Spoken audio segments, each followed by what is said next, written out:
Well, out here in the 76036 area, Texas, of course, we got a lot snow dusting. Pooch had to get out here and warm the cars up. Never know, just in case, Pretty and Pooch might need to hit the roads and go look for some fun. Yes, sir.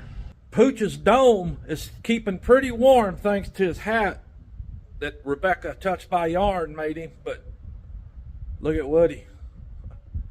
Poor Woody. He done lost his hat and everything. That old bald head's gotta be freezing. I've been through worse. It ain't too bad out here, but if you folks are out in it, make sure you keep safe. Stay warm. Watch for ice. Yes, sir.